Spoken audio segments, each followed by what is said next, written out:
Hello, I'm back in my garden. It's Tuesday morning and it's time for today's Facebook Live in Flower Start Wedding, your DIY wedding. Now I know that Sarah and Vanessa are thinking about country style weddings, very natural as if picked from the garden. Now Sarah, you did an amazing bouquet in silks that you posted in the group yesterday, and I have left you some feedback there, so do take a look, and if you've got any further queries I'm more than happy to answer them in the group. So today I am using some fresh flowers and greenery. I've been out to one of my local flower growers. I ordered a bucket of flowers from her via Instagram and went to pick them up yesterday, and I've had them conditioning overnight. So conditioning is the fancy word that florists and flower arrangers use. It just means I've recut my stems, put my flowers in water and give them a really great opportunity to have a drink. You want your flowers to be in tip-top condition if you're using fresh flowers for your wedding. Can you hear the aeroplane up above? It looks like a tiny aeroplane. Hopefully that'll pass in a moment. The joys of being outside, we get all the sounds of the countryside and the town as well. So I'll take you through the flowers that I've got. I can see someone's watching, so do comment, and then I know that I'm not talking to myself. And if you're watching this later on in the day, in the week, months ahead of time, use the hashtag replay and I'll catch up with you then. So hi Sarah, I thought your tied posy with your silks was absolutely fabulous, so I do hope that I was being really picky with my comments because I thought this is so good. Looks to be that you've probably done that before, have you? I don't know. Well, it's a fabulous bouquet you made, so just a few pointers, but don't let that take away from the work you did, because I thought it was incredible. The only other thing, I was just flicking back to the photograph now, with the green greenery around the edge, I wasn't sure which of the flowers that had come from in your bouquet, and just looking at the muted colours that you'd used with the the soft pinks and the purples, some of the eucalyptus, whether that green around the edge was just a bit too sharp.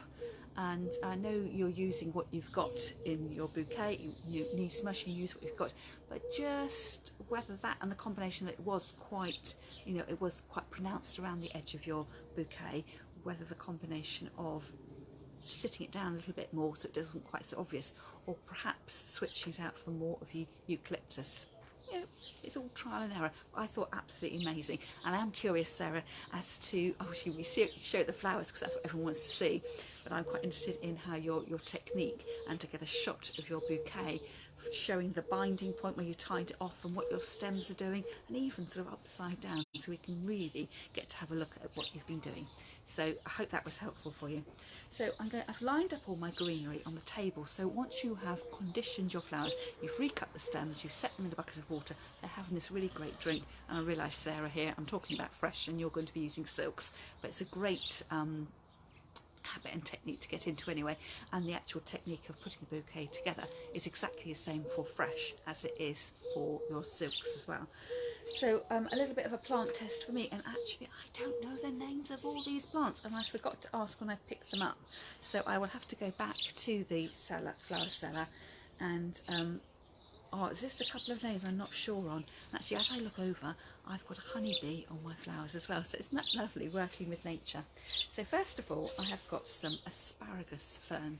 So this is very light and drapey. So this is, you can get asparagus ferns commercially grown, and the leaf format is more of a triangular shape, and that is very often traditionally what we think of, back in the 60s, probably 60s and 70s, a buttonhole meant a white carnation or a pink carnation with a sprig of asparagus fern behind it, and probably wrapped up in a bit of tin foil. I think actually this is asparagus that's gone to seed, and it has got this beautiful draping greenery. If you let it dry out though, the fronds do go brittle very quickly, and you'll end up with an asparagus fern equivalent of pine needles everywhere. Now this has got tiny berries on it, so if I was making this for a bridal bouquet, I would be pinching those berries off. You don't want them squishing over the bride's dress, or some small child thinking that they're edible. And as I run my hands along the stems, they're a bit knobbly and bumpy where I've cut off the greenery that was going to sit inside my bucket. So you just need to be careful with that, about being really pristine, and instead of trying to pull the greenery off with your fingers, that you actually might want to cut it. The side shoots off and where the leaves joined, with a pair of scissors, so that it was as smooth as possible. And sometimes with the soft and dainty greeneries, they do have hidden thorns and sharp bits in them, so you do have to be really careful. But it's just developing these lovely little flowers, so it does look a lovely wafty greenery. And then I have some leaves. I think this is older, I'm not entirely sure, and I will double check with Sue, who sold the flowers to me. So in contrast to the light and fluffy asparagus fern, something slightly more substantial. So it's a green leaf, and it's got these catkins on it, so a bit like the silver birch gets at this time of the year. These are green though, so a nice textural difference. You'll notice though that my bits of greenery on the top side, the lush green side, they naturally want to go upwards, curve upwards, and that's not going to look quite the way I want it to look when I've got my bouquet, and I want everything to be draping naturally. So what I might have to do when I put these bits into my bouquet is actually turn them over. And the back side isn't unattractive. Actually, the veins there are more distinguished, but I will have to put it into my bouquet, I think, upside down, so I get the lovely draping quality. I've only got 2 stems of that because I think if I added any more, it would make the bouquet very visually heavy. I'm not worried about the weight of it in the bride's hands, which is a consideration, but I think it would just be visually too heavy. More like a bouquet that you might use as a thank you bouquet to the mothers, rather than the bridal bouquet.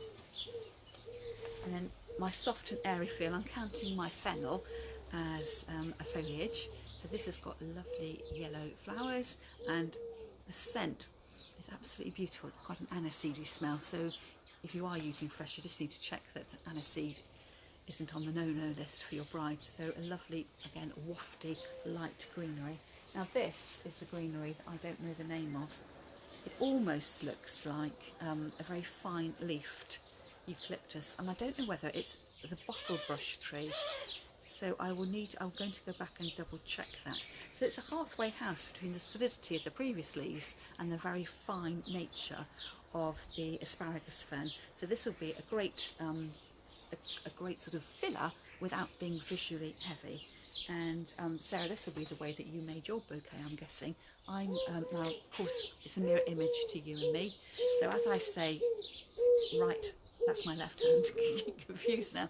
I'm right-handed, so I do all my picking up with my right hand, my dominant hand, and I use my other hand as my vase. So what I would do with the hand-tie technique is hold on to something in the middle, and it's quite handy to start off with something that's quite bushy. Now my bouquet, Sarah, is different to yours. You were very neat and compact, with the flowers taking predominance. I'm going to be a bit more flowy, with the flowers and the greenery sort of having an equal balance. So I don't know whether, I think it was it a peony that you had in the centre of your bouquet, or was it a very large rose? I couldn't quite decide.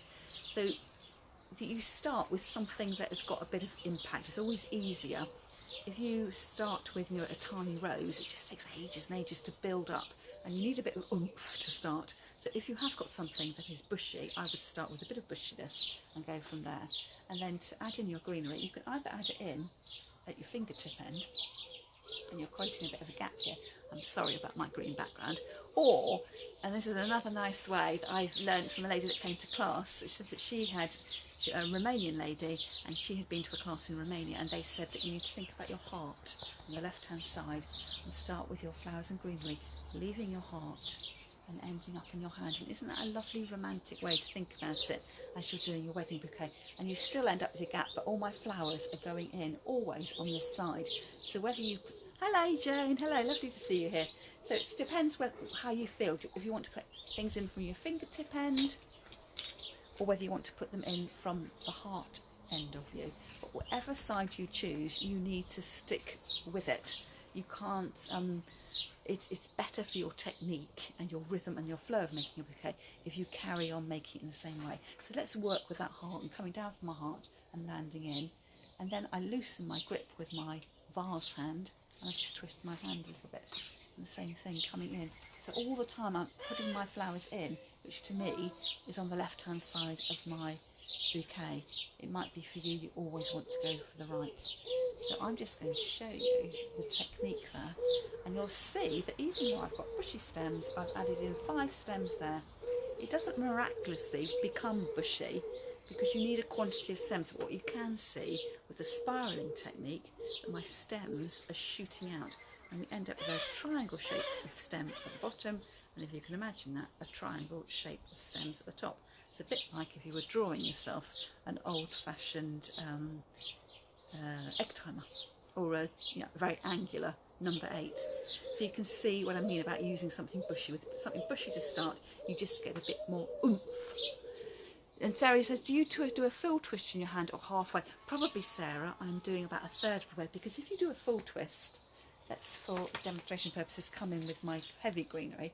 If I put that in there, like that, so it's facing my shoulder now, if I do a full twist, it's going to end up back where it started. So you could do a half twist there, so when I twist it, it'll end up on that other side.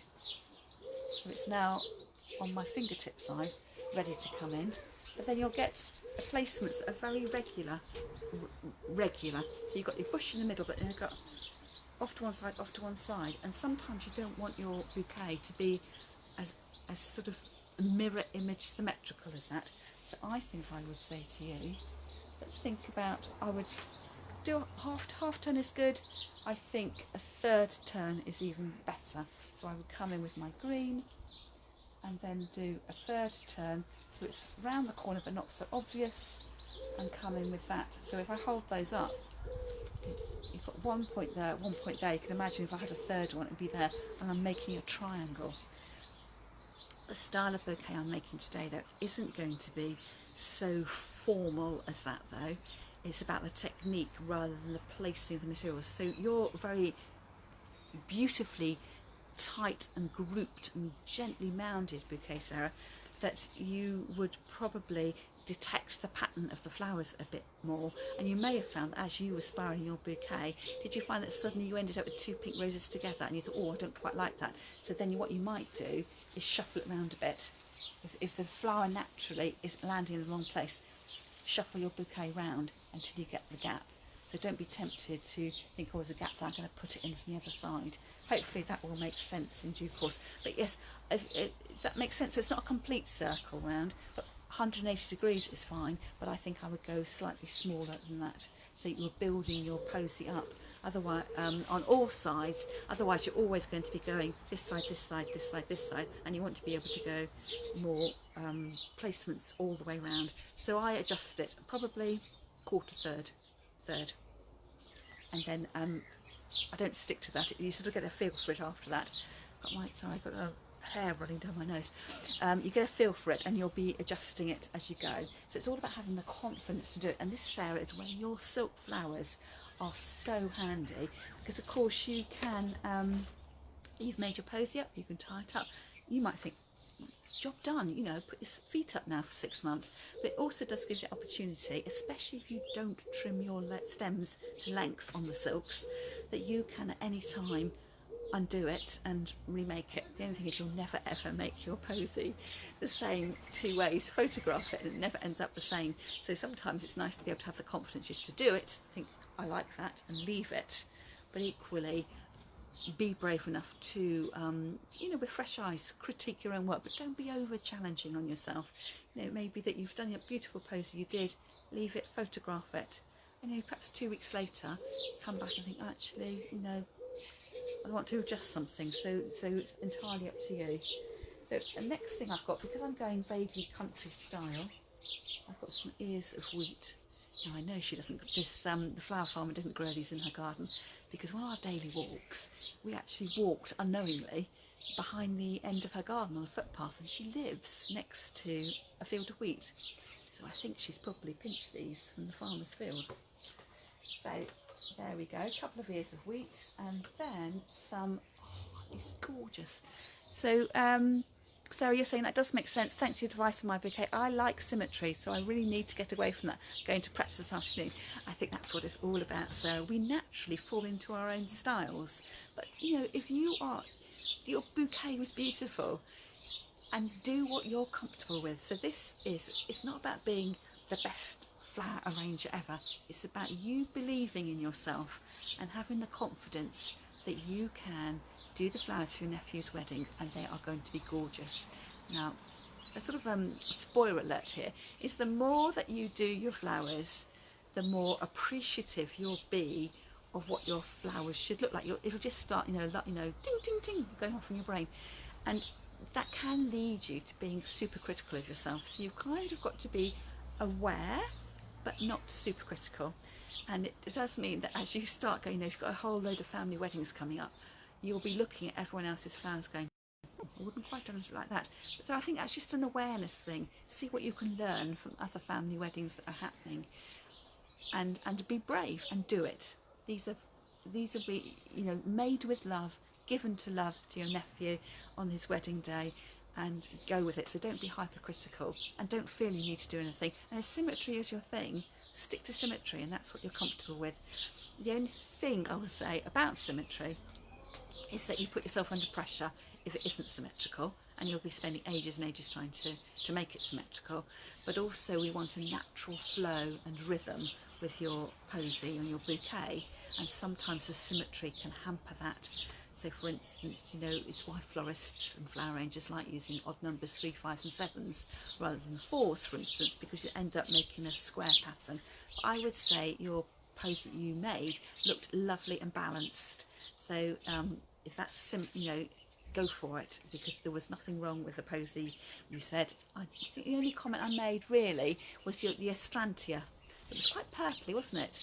And it's interesting to see the difference between the real and the fresh. You can get a lovely sort of neutral astrantia, once a soft blush and a sort of deeper plummy colour. So it just took me a moment to work. I think your astrantia was almost the colour of my eryngium thistles, but I just felt that there was a vague circle of the astrantia, and you just needed, perhaps if you had one extra, to slide one down into the middle, or just shuffle it in just so they were evenly distributed, so you weren't having an obvious centre and then a sort of ring of flowers. It just needed that break, and perhaps that's the symmetry thing, that it was gorgeous, but you just need to sometimes break something in there to bring the flowers that you got around the outer edge back into the middle of your posy.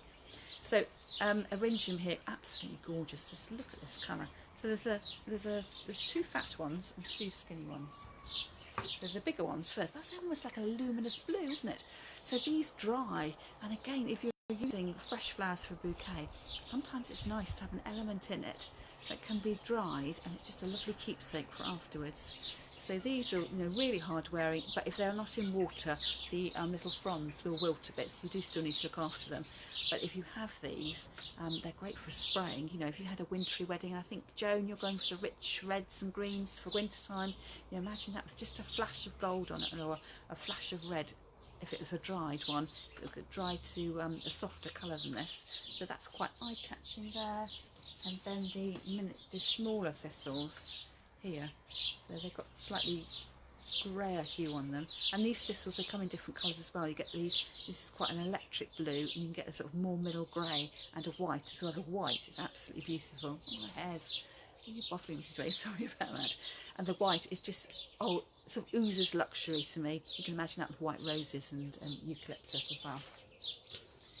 And then I've still got my honeybee with me. I have got Verbena.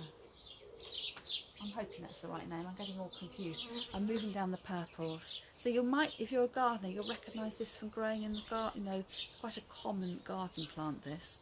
So again, I went to a flower farmer, and the difference between going to a flower farm and a florist. With a florist, you can go in and specifically order what you want, and subject to being available, it'll be brought in for you.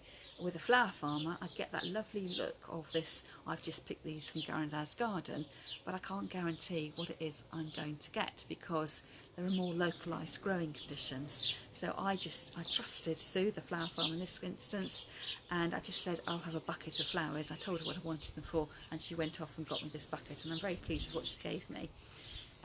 But it's just, again, if you like things to be just so, flower farmer may not be the best for you because you cannot be ultra specific about what you want. You'll talk about an array of colours and sort of sample of what you can steer them in the right direction, but you won't specifically get 3 of that, 7 of the other, 1 of the other to an exact specification and an exact height, because that's not the nature of these local growers. So when I'm saying flower grower, the flower grower I went to yesterday, she's got an acre of garden. Basically she is growing flowers at home but selling them commercially, so it's not a nursery or an enterprise like that, but it is absolutely gorgeous. So again, Vanessa, I know you wanted to have the sort of country style forage look.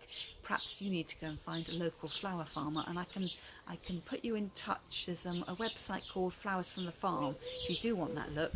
We talked about foraging and how unreliable that is, and faking it up to order flowers in from your florist that look like they've been foraged, but the flower farmer local to you might be the solution to that foraged look.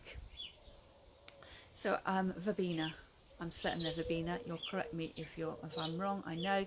I will double check the names of these and put them into the group afterwards. I was so excited to get my flowers there, and of course trying to remain socially distanced, that all these questions went out of my head. Now the next thing, the bees, or the honeybees, have been particularly interested in these.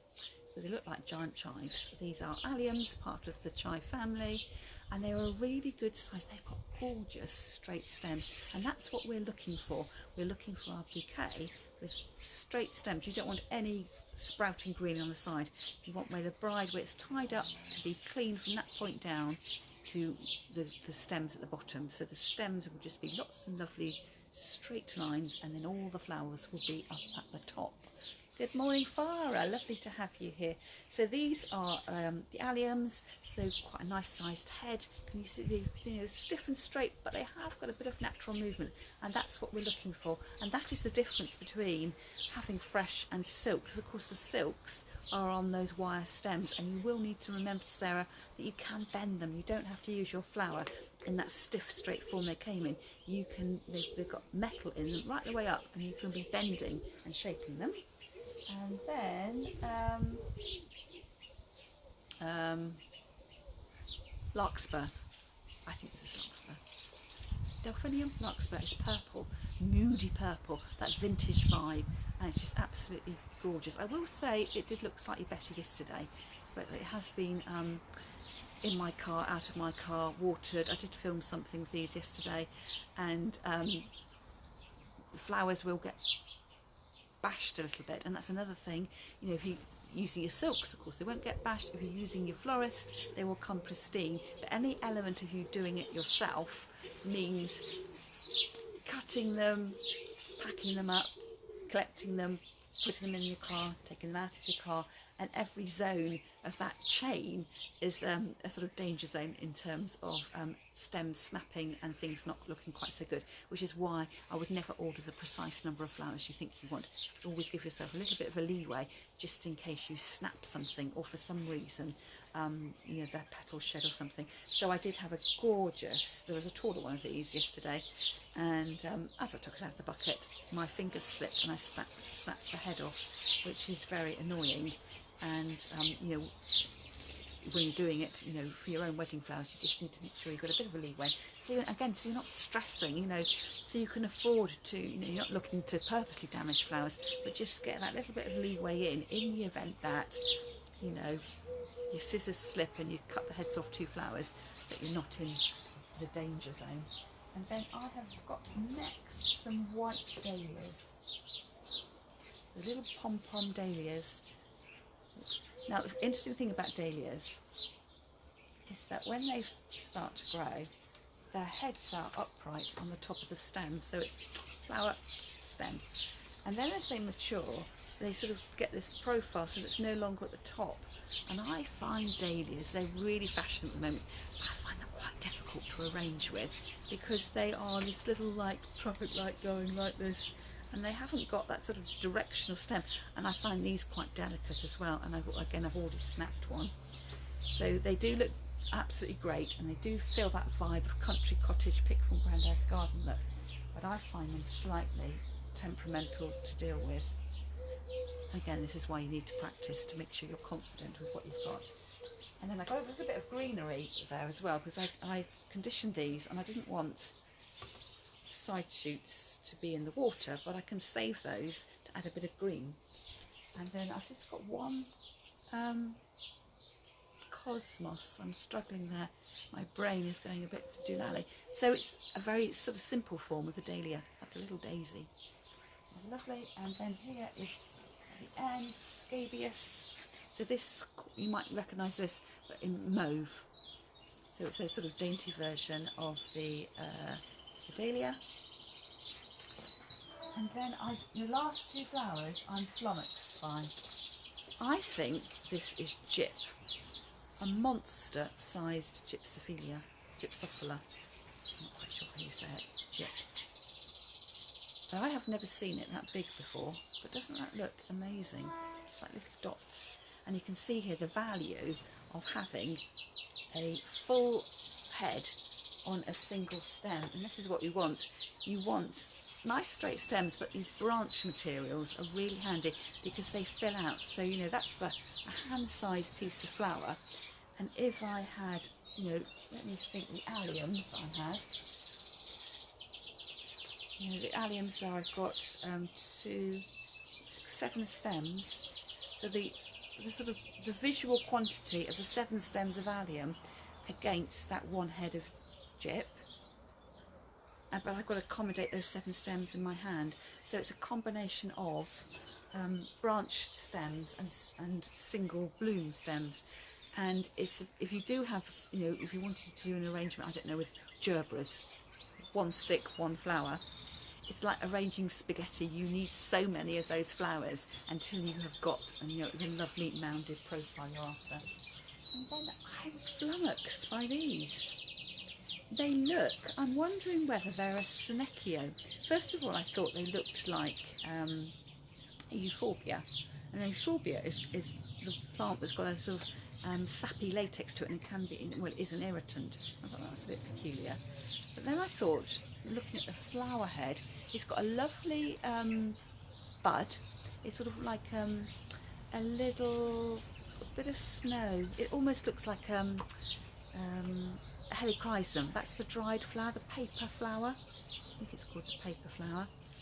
And it's opening up. But I think perhaps that is a Senecio. You quite often see this in council planting schemes. It's got lovely velvety green leaves, soft green leaves with a white underside, and the buds are similar to this, and as soon as it opens out into flower, I don't like it at all. It has a really acid yellow flower, and I'm wondering whether this is a fancy variety of Senecio. It almost looks like, I don't know, it'll focus on it, underwater sea urchins or something. I'm not quite sure. I have to hold that to get the focus. But it's a really interesting, a country cottage flower. It's got a really interesting form to it. And again, that's what we're looking at. We're looking at not only the colour of the bouquet, the shapes, we would call that the form of the flowers you're using, but also the textural contrast as well. It's all these little ingredients that go into making the, you know, the recipe for your feasting of your eyes. So I think probably that's enough talking from me. I've got a conveyor belt and I can't show you me and show you my table, but I did put a tiny video in this morning, and I will put that video into the album that I make for the photographs for later on. So I have, as well as conditioning my flowers, recutting the stems, setting them in water, letting them drink overnight, I've also prepared the stems as well. So I have taken off all the side shoots. I took off the few to do my conditioning, so the greenery wasn't in water. But then you need to take off everything that's going to be below the tying point. That's where you hold your posy to make it. That's where the string originally, and then the decorative ribbons afterwards will sit. And you're wanting to sort of create a lollipop, so it is a version of, you know, that bushy green that was green all the way up to this sort of lollipop version. So I like to think about these as being lollipops on sticks. You want your head, and then you want your clean stick underneath. And when you come to put your bouquet together, you just need to be calm. Don't be too tense. Lay everything out. So I've got a conveyor belt. I've got all my greeneries here, and I've laid out by flower type. And what I'm going to do, because I want to have a random, so I'm sorry about that, I'm going for a random bouquet. I want it to look as if it has just been picked from the garden. So I'm not going to be thinking too much about, you know, 3 roses this side, 3 the other, and going for it. I'm going to go for a very informal style. And the way that you make an informal bouquet is by being really, really precise about it. It's all trickery. And the way I do it is I have all my greenery lined up. I'll start off with one bit of green, and I will work my way down my production line, picking up a different flower each time, and then I'll come back to the beginning and start again. And that way I don't have to think about it. I have grouped my flowers. So I've got my green at one end, and then my purples, and then my whites. I may, having got a system, of course I can break the rules and I can pick up whatever I want. And that thing you said, Sarah, about, you know, when you turn your bouquet, or you go all the way around, you might end up with 2 flowers together, so you have to shuffle it around. So as I'm looking, I'm not going to be so rigid to stick to the pre-formed programme, you know, my colour by numbers. Flowers 1 to 8 done in order. I might decide that, you know, 1, 2, 3, 4, 5, 6, 7, 8 works, and works again for the second time. By the time I go to the 3rd round, I might be putting in flower number 3, 5, 2, 1, and the system. I just find it easier for my mind, if I'm not having to think about what flower to pick up next, to get into the flow. I just go along the production line to doing it. And as I say, I like to start off with a bushy bit of green to start with. And you'll need to have a quantity of flowers in your hand before you give up. I don't want you putting your flowers down until you've got 12, 15, 18 stems in there, because your posy, your bouquet, won't look like anything until you've got a quantity of flowers in there. So as I say, I'm right-handed. I pick my flowers up with my right. I'm conscious that this is a mirror image for you. So probably works quite well if you're left-handed, but I'm confusing you if you're right. So work with your working hand. Your dominant hand is the one that does the work, and you place it into your other hand, which becomes a temporary vase. And I'm not holding on because I'm going to get tension here. I'm having a snapping movement. So when I add my flowers in, I'm moving my thumb away, put it in, and then when I'm ready for the next flower, I open up, and that's the action. I'm just trying to keep everything really, really quiet. I've been going to Pilates classes, keeping quiet. Everything in the shoulder needs to be quiet. So next one along, well, I have got some other greeneries, but I'm going to skip those and come to my fennel. So you start with a heart, work your way from your heart down to your hand. I'm opening up my thumb and I'm putting the flower in. So very exaggeratedly, this flower's going up, this comes out to the side, and I've got a gap in the middle. And then I use my hand here. I want to turn the posy a little bit, having got that gap, and then closing it. So I close it here, let go of my hand, give it a little bit of a twist, and I'm ready for the next. So let's go big. Now what you can't see me doing on the table is all my flowers have become slightly interlocked where they branch, and it's quite hard to pick them up because you haven't got 2 hands to work with, because this hand is staying here. So you have to do the waggle, and you'll be waggling your stems around. So the same thing, start off with my heart, run down my arm, and just lift. I'm gripping with my thumb and putting my flowers in there. I'm sorry about the busy background, but I'm banned from the kitchen for the moment where my plain background is. But you can see I've got 3 stems in there, and it's creating quite a big head. And my stems, all I can say at the moment, they're not standing straight down, they are splaying out. I twist that around. And then I've got my verbena. Now there's 2 stems here. You don't have to laboriously add in your flowers 1 stem at a time. You could get brave and add 2 at a time. What I will do though, instead of putting them in side by side, if you want to create little eyes or little ears, is I'll stagger them a bit. So just 1 high, 1 low.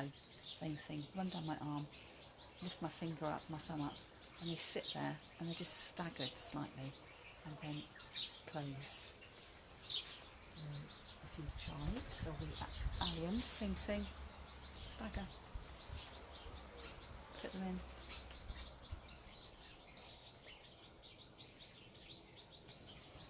You can see it's starting to fill out this sort of triangle at the top, the triangle at the bottom, and now let's have the larkspur, delphinium, the spike form flower, down my arm, and in it goes. Well, actually, I didn't twist. I've ended up with two purple things together. They look too similar. So I very carefully take that out, put it down, twist it round out of the way, and then I'll have my purple. I'm going to do that again. I've got 3 bits of purple. I'm just going to start off with having my 3 bits of purple slightly separated. And then we're going to go brave and go white.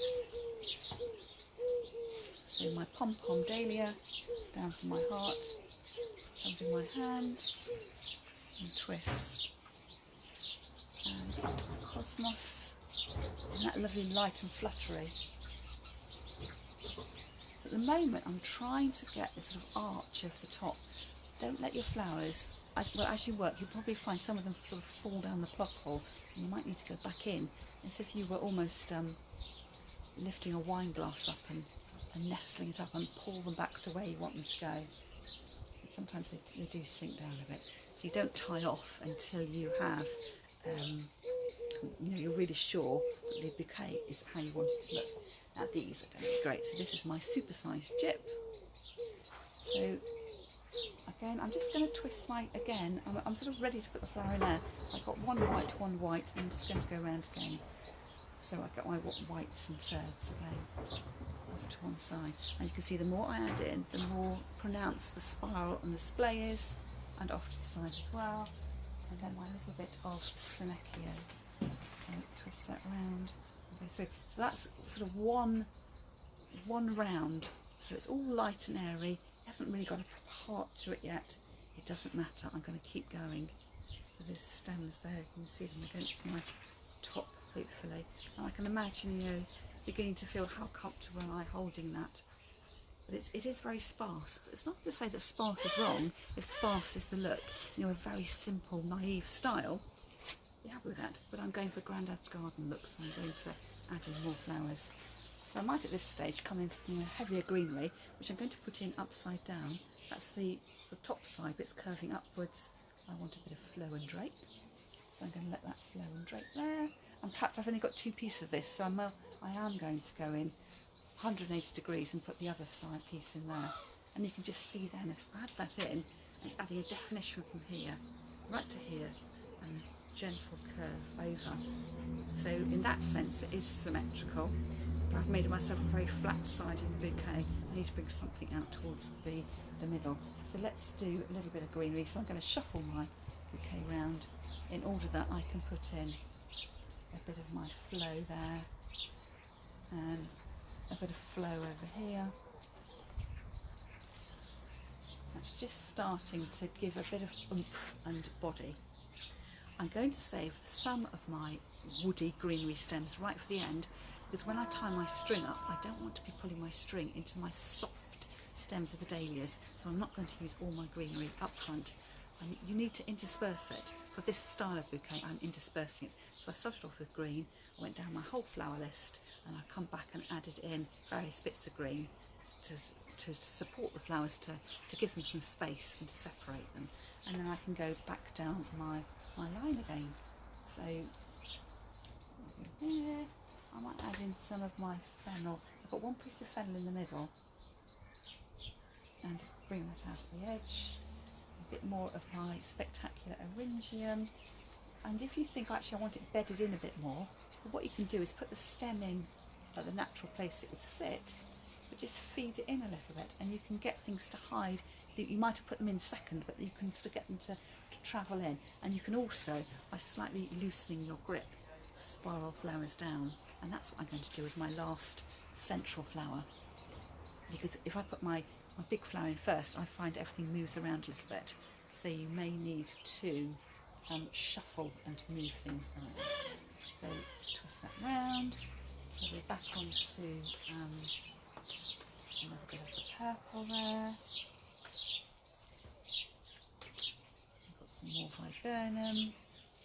So all the time I'm coming in from my heart into this, or you prefer all the way from the tips of your fingers. But I started on this side, but everything goes in on this side. If you start on your fingertip side, everything goes in on that side.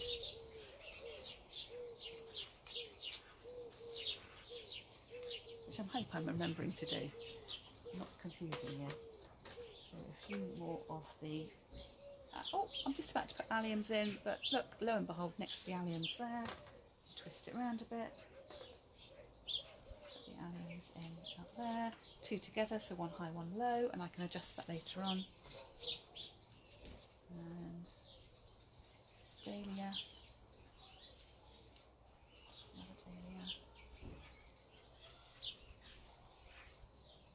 Dahlia greenery. And how does that feel? How does it look?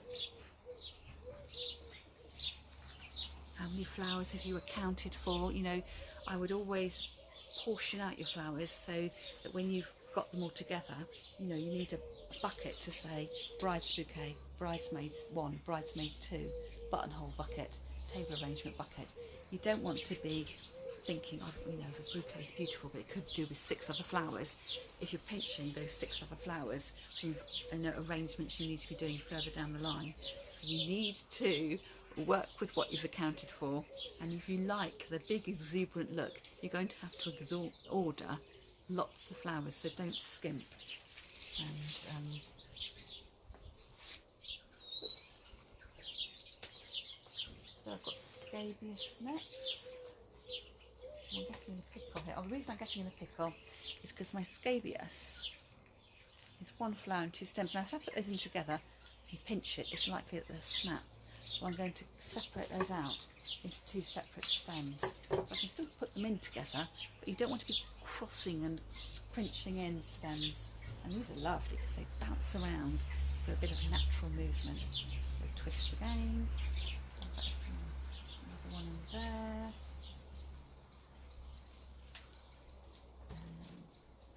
This lovely, oh, I've come for the jip again. It's met up with its partner.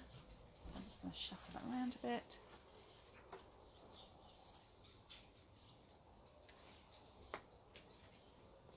I'm doing the waggle to get the heads out from each other. And look, now this is when you need to be looking to think, have I got the shape I want? Does everything look as if it's evenly distributed? It's quite hard to do this because your arm isn't long enough, but actually I can see, I've got my patio window, just so you can see it in the corner. Stand in front of a mirror or look into a darkened window and you can see what it looks like from a distance, and you can immediately see what you're looking for. Now here, I haven't got a perfect circle because that's not what I'm aiming for. I'm going for that just picked from the grandpa's garden look. It has got a hole though in the middle, and that's where my last flower is going to go, right in the middle. So for instance, looking back to Sarah's beautiful bouquet, it was lovely and neat and round and was absolutely perfect, but this isn't the style of posed bouquet I'm doing today.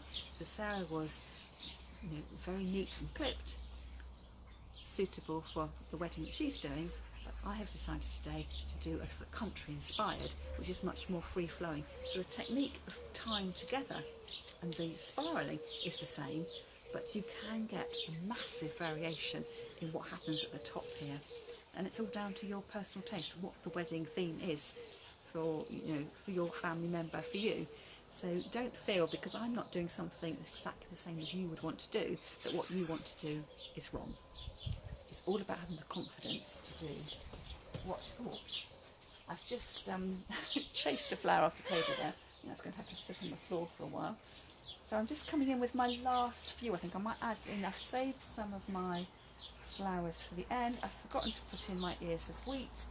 I'm going to put in my ears of wheat because I'm thinking these might make really good buttonholes with some extra flowers, and I quite like, if I'm having buttonholes to have certain flowers in, to also include those flowers in the bouquet, so every arrangement talks to every other arrangement.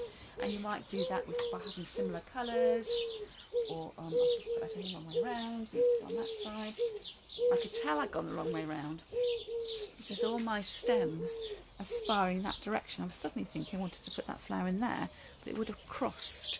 So you do get this sort of ridging effect, and after a while you can just tell the next flower goes there because it sort of lines up with the ridges. So yes, just remember to put those in, because I don't want anything to look discordant and sort of, oh, how did that happen? But of course, if you decide that, perhaps you're going for muted purples for the wedding, and the groom does want, a mini sunflower in his lapel, well, that's fine, because that's what they've chosen to have. So you are, don't let convention hamper you.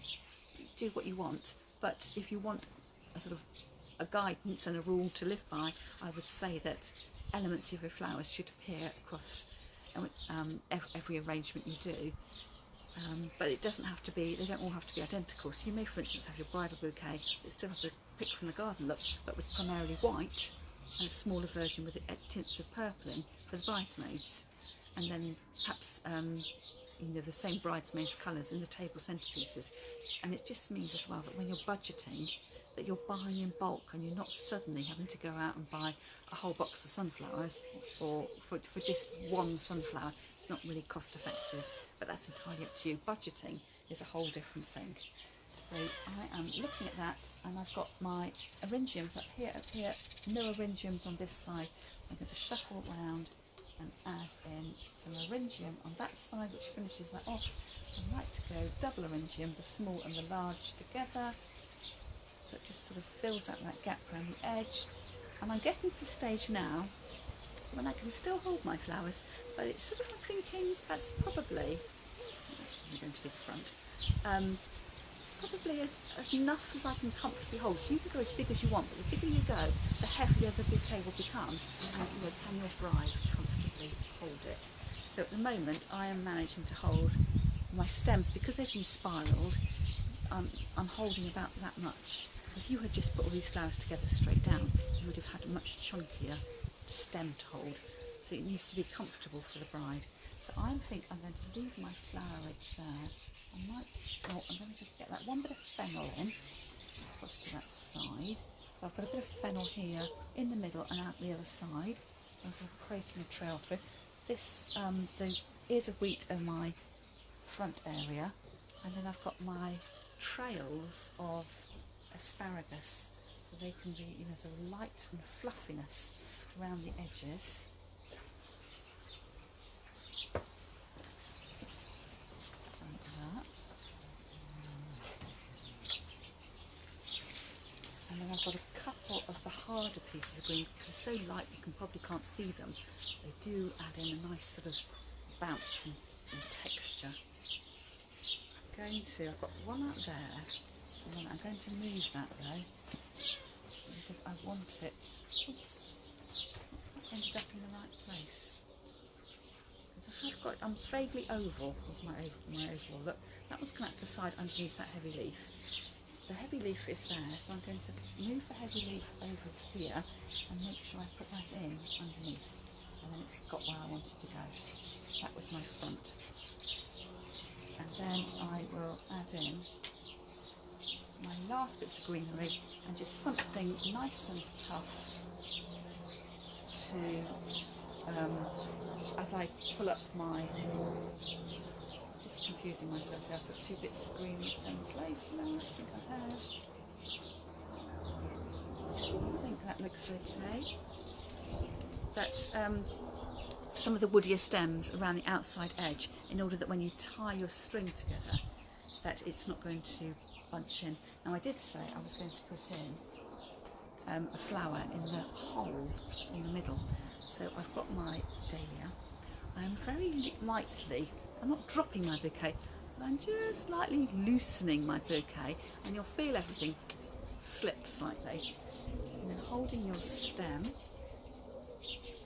I'm putting it down, and I'm just rotating. You see the flower heads moving? I'm rotating it slightly and corkscrewing my way down, but being gentle. Corkscrew, corkscrew. And then I can see that stem is there, and I can pull it down from underneath. Can you see there? It's just landed up in exactly the right space, and it has filled up that little hole. So I always put the central flower in last, because I find if I add it in first, it moves and varies around. Now what I should have said at the outset is you need to tie your bouquet together at the end. And although I've got a piece of string to one side, I didn't tell you to have a piece of string to one side. So I would always, sometimes I put it around my neck, is have a piece of string, because you don't want to then be scrabbling around. You've made a beautiful bouquet and then you're scrabbling around for a cord, although you can put your bouquet down and it won't all fall apart because the spiralling technique has knitted everything together. And the way I like to tie my bouquets is I fold my string in half, create a loop, and then I catch hold of that loop with my finger, and then I wrap this string around on top of my fist, and then I thread the cut ends through the loop like so, and then pull it, pull it, pull it. And then normally I would put this down on the table. I think actually I will. I'm not sure I can do this, and I'll show you what I've done. And I'm separating out the two bits of cord. I'll tighten this and then I'll come back and show you as if I haven't done it. And then tying a knot. So this bit of string is just tying to hold your bouquet in place. It's not the finished string. So what you didn't see me do was I took the cord and I went round the back and to the front and tied a knot. So as you tie the knot, your flowers will squinch up a bit. And if you tie it too tight, you'll damage your flowers. And you'll squinch your flowers up so much that all this light airiness, if that's what you wanted to create, will be gone. And if you don't tie it tight enough, your whole bouquet will relax a bit, and you'll have a little bit of a gaping hole in the middle. So you can either retie your string or put another flower in the middle. So what do you reckon to that? So just picked from Grandpa's garden. I've now got my string on there. So that string is only there to tie the bouquet. I will cut off the excess. I didn't tie that very tight, that's because I was tying it over my shoulder. And this is just to hold, so you will want to put some decorative string on here. And maybe you want to try with raffia, so it can be practical because it ties, but also it can be pretty as well. But you might want to afterwards put a ribbon tie on the top, so there's sort of top dressing. But I would always tie with string. Some people use pot tape, the Oasis tape that you put around flower foam to tie it around, whatever you've got to hand, and then cut your flower stems to length. So how far in advance are you going to be making your bouquet? Weddings on Saturday morning, making it Friday night, so it's going to stay in water overnight. I wouldn't leave making your bouquet to a Saturday morning because you're going to be super stressed if this is a family wedding and you're doing the flowers. So I would probably cut my bouquet slightly longer than the stems I actually wanted, in order that I can get it comfortably in a vase of water overnight. And then the following morning I would put the ribbon on, and then about an hour before the bride was having her pictures taken, I would take it out of the vase, dry off the stems because you don't want any drippy marks down the front of the wedding gown, and then final trim to fit. So as a rule of thumb, I would go one hand, two hand, and go a little bit extra, and then be prepared to cut it down a bit shorter when you are doing the final handover. So to lengthen out, and I would then go, you can't cut all the stems at once, you might want secateurs, one stem at a time, and I do this straight across when you're presenting it, but because this is going into a vase overnight, I would try and get a slanted cut, but I don't think it really makes any difference for a short period of time. So like that. So there is the finished bouquet. I always like to see the backside of my bouquets to see how you've made them, so I'll show you the backside of mine. So the stems are splaying, they are clean, meaning they haven't got any side shoots off them, there's no leaves hanging on the edge.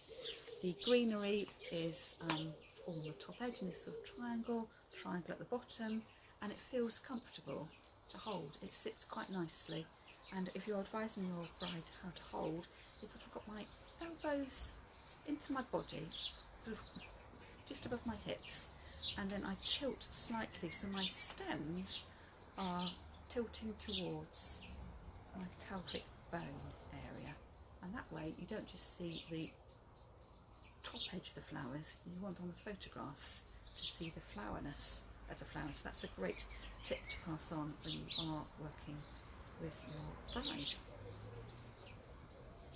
So I think I'm going to wrap it up about there. I'll take some photographs afterwards and post them to the group. And as I say, if you've got any questions, ask them, and do like Sarah did and post some pictures of what you've been working on. So I shall say goodbye, and I will catch up with you next week.